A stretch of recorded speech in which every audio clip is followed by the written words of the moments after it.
Hi everyone, this is Emily Mercado of Loves to Travel the World Travel Agency. Today's topic is going to be talking about San Diego, California. It's located in Southern California, and we're going to be talking about family vacation itinerary and best tips for your visit. So it's a little bit of an introduction. This is a photograph of San Diego. It's right on the water. All right, and we're going to be talking a little bit today about planning the perfect San Diego family vacation. And you're going to discover the absolute best things to do in the San Diego area with children. All right, and you're going to talk about what to see, where to stay, how to create the best 6-day San Diego family vacation itinerary for you and your family. All right. We're also, and this itinerary is packed with fun things to do, and there's so much to offer in the San Diego area. All right, there's good, you're going to be blessed with good weather and endless entertainment as well. And 6 days, in my opinion, will give you plenty of time to experience the best that a San Diego family vacation has to offer. All right, so let's talk for a minute about the best time to visit. Like I said earlier, San Diego is located in the southwestern corner of California. It's right on the Pacific Ocean. So water and ocean vibes are all around you all the time. And you can go year round to San Diego, and it's visited by thousands of vacation goers throughout every single season. In my opinion, the best times to visit are March, April, and May, when the temperatures are going to be in the mid to upper 60s pretty consistently. All right, and it's not exactly the warmest of all times, just to let you know, but you're going to find that both the prices and the crowds are going to be less. You are going to get more for your money, and there aren't going to be that many tourists. It's not really the high tourist season in March, April, and May. July, August, and September are good months to visit as well. It is going to be warmer because temperatures are going to be at their peak in the upper 70s, but you are going to find many, many more tourists and much more, much more crowded coastlines as well. All right, December, January, and February are the coolest months of the year. Still ideal to visit, but if you are looking for a beach vacation, December, January, and February probably aren't the best times of the year to go. Probably July, August, and September. But December through February, the hotel rates are at their absolute lowest, but there are frequent rain showers. Kind of like out here on the East Coast, December, January, and February, there's a lot of snow out here. Out in San Diego during the same time period, there are going to be frequent rain showers. So you kind of want to take that into account as well. So, a couple of vacation itinerary ideas that I've got for you. It's one of my favorite cities to visit. Because there are a lot of beaches, there's a high volume of beaches and a number of family-friendly attractions. These itinerary ideas, you can do either anywhere from 1 day all the way up through 6 or 7 days. It's partially based on my own personal experience as well as, from conversations with other people who have, extensive ties to San Diego and also other travel advisors as well. And there's going to be a ton of insider tips that you can use, especially if you're visiting San Diego for the first time. Highlights include Legoland, SeaWorld, La Jolla, Moonlight State Beach, and also a tour of downtown San Diego and Coronado Island as well. Now, it should be mentioned that no two vacations are identical. And, a lot of these things are going to be based on your own unique family structure. What works for me might not work for you and vice versa. And you can just use these suggestions as a guide, and also your budget. Your budget, I think, dictates a lot of what you can and can't do. All right. So, and of course, you would need to adjust as necessary for weather, where you stay, and how much time you plan on spending at each attraction, and the interests of your family or travel party. And you just want to make sure that you're uh, making sure that everyone is on board with what it is you want to see. An additional tip is that, there's just amazing scenery and just breathtaking coastal views sprinkled in throughout this itinerary, and make sure that you bring a camera. Or at least have a smartphone with a really good camera. I personally take pictures with my cell phone. I have a Samsung Galaxy 10. So, for me, the pictures quality is adequate. So that's just an additional tip to keep in mind, kind of as you're planning your trip. All right, so please note also that all top recommended restaurants, landmarks, and attractions are bolded, and the physical locations fit into the flow of the itinerary. You can choose to substitute a restaurant or attraction, in place of what I suggest. Just be sure to adjust the timing of the itinerary. All right, so okay, so we're going to start out with day one, San Diego Family Vacation, day. So we're going to arrive, upon arrival, assuming that you're flying in from wherever it is you're starting, you're going to be flying in.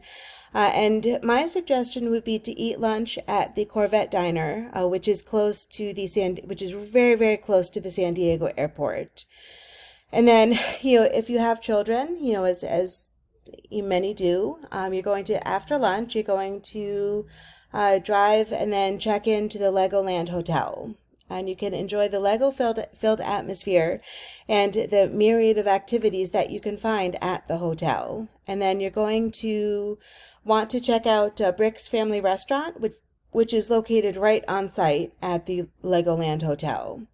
So arriving in San Diego can be kind of interesting. You're going to fly right into San Diego International Airport, and there are many direct flights that come in, whether it be from Newark, LaGuardia, or JFK here in the New Jersey area, or from wherever it is that you're flying in from. Once there, it is advisable to rent a car for the week so that you can tour the city of San Diego and the surrounding beach communities relatively easily. It is relatively easy to rent a car right in the airport as well. The first stop, like I said, is the Corvette Diner. It's 2965 Decatur Road in San Diego, and it is a popular family-friendly eatery that's located 2 miles from the airport. The cool thing about this is that it is very much of a 1950s styled restaurant, where the waitresses have the traditional 1950s waitress clothing, and their hairstyles are styled in such a way, and it's just a really fun kind of entree into San Diego. Plus, I'm sure that you're but when you get there, I'm sure that you're going to be famished, depending on if you've eaten before or not. And then what you're going to do is you're going to drive 32 miles north to Carlsbad, California. All right, and you're going to check into the Legoland Hotel, located in Carlsbad. It's about 45 minutes from downtown San Diego. And like I said, it's home to the Legoland theme park, Legoland California Resort, and the Castle Hotel. All right, you're going to spend the first 2 nights here. It's what we did, and it's what a lot of my colleagues who have visited here with children before have done. It's a pretty easy, from what I remember, from what I understand, it's pretty easy check-in, and you're going to be immediately immersed in all things Lego. There is a Lego building in the lobby, and also minifigure character visits, and there's also evening entertainment at the Lego Castle. The location of this particular hotel is right at the entrance of the Legoland theme park. And, there some of the features of the rooms include there's like an adventure room, a pirate room, kingdom themed rooms, and there are separate kids sleeping areas complete with bunk beds. So that's a pretty nice thing, a pretty nice feature to have, especially if you have little children. And just as a note, this property does cater to parents with children ages 2 through 12.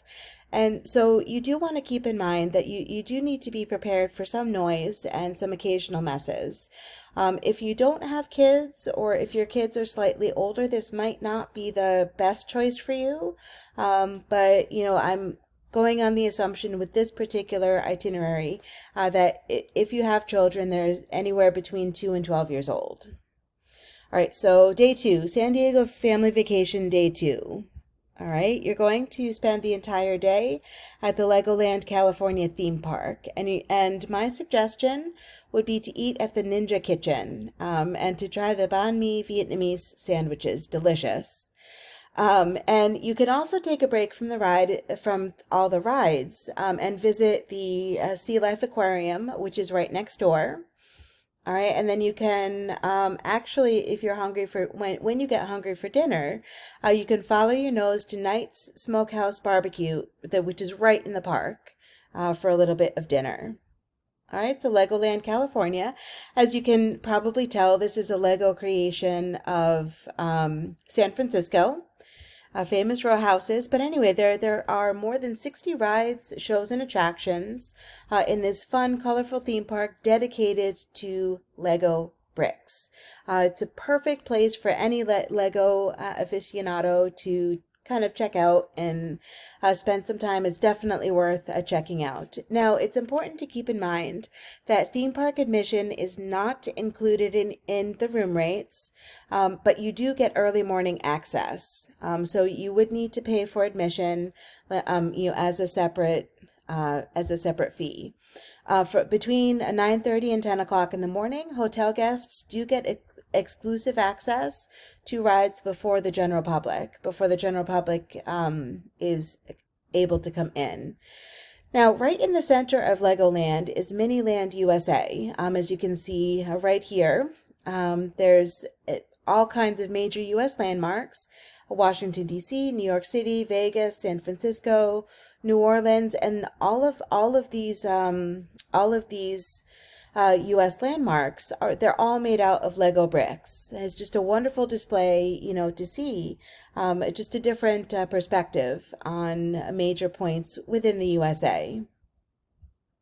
All right, and for any Star Wars fans in the group, there are 7 different Star Wars scenes, and it's interesting to note that these scenes took more than 1.5 million Lego bricks to build, and there are scenes from each of the 6 Star Wars movies, like from the 6, I think it's the first 6. So that's pretty interesting to see for like I said, for any Star Wars aficionado. All right, and the Sea Life Aquarium is actually really, for me, I love aquariums. I love going to aquariums and seeing, kind of all of the sea life and what each aquarium has, whether it's species that are, native to that particular area or from more far-flung areas as well. You can upgrade your Legoland tickets to include a tour of the Sea Life Aquarium. Is $25 each, and as it is located right next to Legoland, you can go right in. If you're already in Legoland, you can access it from either inside or outside the theme park. And it is a chain of aquariums located throughout the United States. But what sets this particular Sea Life Aquarium apart, because it is associated with Legoland, there are Lego models inside the tanks, that relate to whatever the tank is, and it really makes this destination quite unique as compared to other Sea Life aquariums throughout the country. Some features include there's a shark tunnel, a touch pool, and various sea creatures that include eels, starfish, and giant crabs. And especially if you have children who like to touch, the touch pools will be particularly fascinating for them as well. This particular aquarium isn't huge by any means. You can tour it in about 1 to 2 hours. But personally, I would maybe give 3 hours at minimum, just so that you can really take your time and enjoy what you're seeing. You can do this midday during the day at Legoland, just to kind of take a quick break from the rides. So if you maybe want to spend the morning in Legoland and then maybe mid-afternoon after lunch, spend a couple of hours at the aquarium and then go back to Legoland in the evening. So it is very, very feasible and possible to do that as well. Okay, so San Diego Family Vacation Day 3.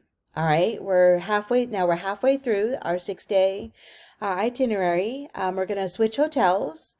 You can check into a different hotel, resort, or one of the many top-rated Airbnbs in the San Diego area. And then you're going to head to Moonlight State Beach.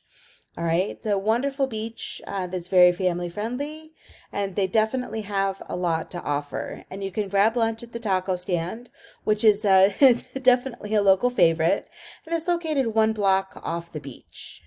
All right, and then for dinner, once you've finished, at the beach doing whatever it is that you do at the beach, you can take a dinner break at the Union Kitchen and Tap, which is located an easy 5 minutes from the beach.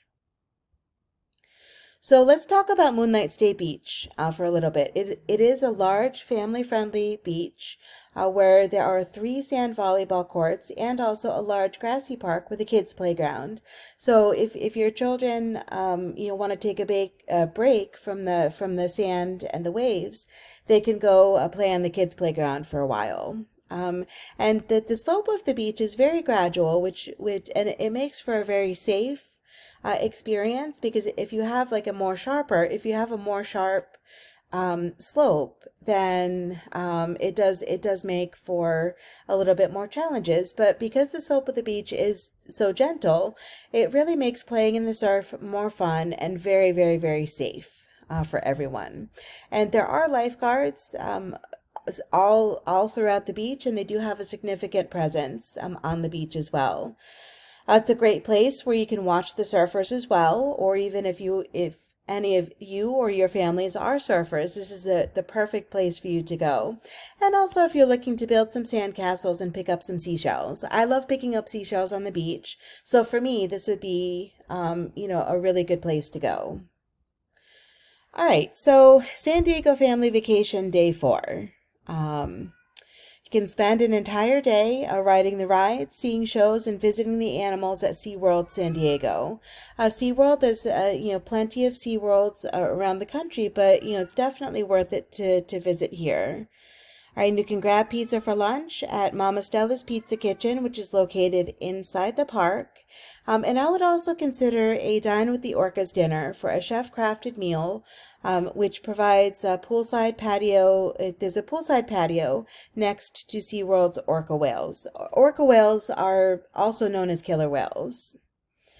All right, so SeaWorld San Diego, let's talk about that for just a little bit. You can spend the entire day here if you'd like, and it's a perfect, this particular park really provides a perfect combination of entertaining shows, thrill rides, marine life encounters, and exhibits, similar to the aquarium that we visited a couple of days ago, but it's a different experience, I think. And it is definitely a must-see attraction when visiting the city of San Diego, in my opinion. The landscaping is beautifully done, and it doesn't have your typical hectic theme park adventure atmosphere that you might find at Universal or Disney World or Disneyland. But it's relatively calm, compared to other theme parks.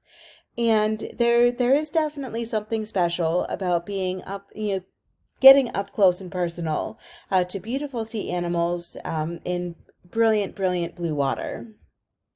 And there are also regular dolphin and sea lion shows that are very highly enjoyable, and they definitely keep audiences engaged and well informed as well. All right, so San Diego family vacation day 5. As you can tell, we're going to go right into downtown San Diego. And there is a way that you can tour the entire downtown San Diego via the hop off San Diego trolley. I would check out the Cafe Coyote for an awesome Mexican food and ambiance in the old town of San Diego. And you can also take the trolley, the hop on, hop off trolley to Coronado Island, which is very, very highly suggested as well. And you can dip your toes into the water before you get back on the trolley to your final destination.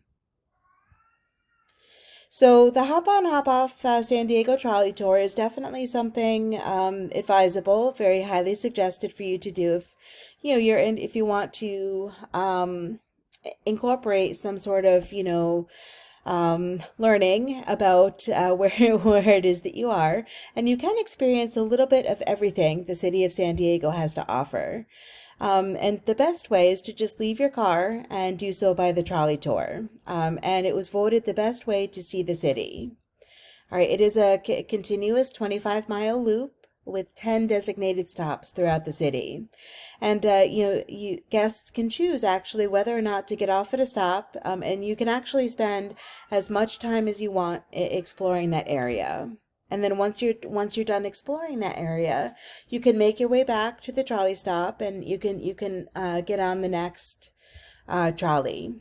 And it's interesting to note that while you're traveling between stops, the tour is fully narrated by expert tour conductors. And they'll be able to give you an idea of the history of the area that you're driving through, and they can also point out certain landmarks and kind of give you the background of what it is that they're talking about as well. It is a very comprehensive tour, and especially riding over the bridge to Coronado Island. So I think that's definitely something worth doing. Other stops include, but are certainly not limited to, the Old Town Market, the Gaslamp Quarter, Balboa Park, and Little Italy. I'm all for Little Italy. I'm all for seeing different places like that. Okay, day 6, San Diego family vacation, day 6, last day. So we can go on a hike at Torrey Pines State Reserve. All right, and you can, but it is advisable to note that there is no food or drink here except for water. All right, and you can spend after you spend the morning hiking, you can spend the afternoon and the evening in La Jolla, and you can visit the La Jolla Cove and photograph the sea lions as well. And I would very highly recommend grabbing a burger, some onion rings, and a milkshake at the Burger Bar in La Jolla. All right, so Torrey Pines State Reserve. As you can see, there's just breathtaking views, breathtaking sights to see, and definitely it's worth taking time to experience the great outdoors. Especially after going to 2 theme parks, a beach, and taking a tour of San Diego. It's located in La Jolla, California, located on the cliffs above Torrey Pines State Beach, which is also worth the visit, by the way. And this particular park is dedicated to preserving its namesake, the Torrey pine tree, and many other indigenous wildlife within its native environment. The hiking trails are very, very well kept, and the overlooks on the cliffs provide just breathtaking views of the Pacific Ocean. And there are easy family-friendly paths and more advanced trails as well that provide a great hiking experience for people at all levels and experience of hiking. And it's a really great way for you to really truly experience the California coastline. An additional planning tip here is definitely consider visiting one of California's national parks while you're in the area. I would definitely consider visiting Joshua Tree National Park, which is 2 hours north of San Diego. And as you can see, this is one of the reasons why I very highly suggest getting a rental car. It's definitely worth the extra money rather than depending on public transportation or Ubers. So La Jolla Cove is definitely a place not to be missed. where your outdoor explorations continue. You can get a parking spot on the La Jolla Coast Boulevard for the next big surprise. La Jolla Cove is home to one of the most famous resident populations of wild seals and sea lions, which is found along the La Jolla coastline. You can admire the seals in the children's pool area at Casa Beach, where there's a large seawall that protects a small sand beach that the seals and sea lions use for lounging. As you can see in this picture over here on the right, it's a wonderful place that you can see seals, wild seals, and sea lions in their natural habitat. So, San Diego, there are many, many ways that you can get there. The most obvious way, the most obvious way is to fly into the San Diego International Airport, which is located near downtown San Diego, and it is easily accessible via public transportation and shared ride services as well.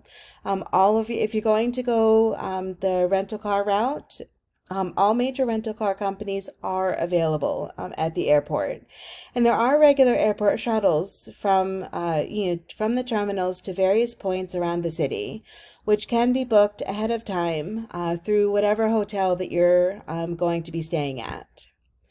So getting around, we've already kind of covered a couple of ways to get around. I recommend very highly a rental car.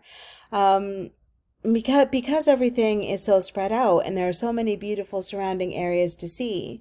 If you're going to be spending an extended period of time, say a week or more, so I would say more than a week, maybe two to 3 weeks, it's definitely highly advisable to get to rent a car. The city itself, if you're just going to stay within San Diego, the city itself has very accessible and affordable public transportation systems, whether it be trolleys, buses, trains, or shuttles. Some of my favorites include the San Diego Old Town Trolley, which offers a narrated hop-on, hop-off experience for one daily rate. As I said before, there are 10 popular spots sprinkled throughout the city, and it's very easy for you to get off, explore an area, and then hop right back on and go to the next area. So that's definitely a really good way for you to see the city. So where to stay? Options abound. The hotels that I suggested, especially in Legoland, assume that you're going to be traveling with children, but there are plenty of places that you can stay, depending on your travel party's needs. There are many unique neighborhoods that cater to varying interest, which actually makes selecting where to stay a little bit more of a challenge. Many groups, many people choose to stay on Coronado Island, which offers direct access to beaches, and others do prefer to stay downtown, which is a little bit closer to the action, and you can walk from place to place easily, or take public transportation. Another option is to stay outside the city limits in a beachside community, where you can travel into the city either again by renting a car or taking some sort of public transportation. Popular choices for families include, but are certainly not limited to, Paradise Point Resort and Spa, which offers bay views, 5 pools, and a tropical feel. The Hotel del Coronado, which, like I said, is a beachfront, and they do offer a myriad of family activities. But this is more on the higher end of places to stay. Like if your budget allows you, this is definitely very highly recommended to stay at the Coronado Hotel. Another option is the Embassy Suites by Hilton San Diego. It's located downtown, 3 miles from the airport. They do offer free breakfast and free happy hour, and they do offer 2-room suites and a pool as well. A little bit more budget friendly. And I would also recommend the Bahia Resort Hotel, which is oceanfront, close to Mission Beach. And there is a seal sanctuary as well there, so you can maybe see the seals, and they offer some activities there as well. There's a pool, and it's also very family friendly as well. So, San Diego with kids, conclusion, wrapping it up a little bit. So this is definitely an opportunity for you to create a memorable vacation for you and your family. And I hope that the ideas presented here kind of provided a little bit of insight into San Diego and a little bit of fun for your next vacation. We had a really great time, and I've gotten a lot of feedback from clients from other travel agents where they've had an amazing experience in San Diego. So thank you so much everyone for watching. I really appreciate it. If you have any feedbacks or, things that I've missed about San Diego, just put it down in the comments. You can email me, always email me at ewarner1978 @gmail.com. You can visit my website, and you can also reach out to me through one of my social media channels: Facebook, Instagram, LinkedIn, Yelp, and YouTube. Thanks again for watching, everyone. Have a wonderful day.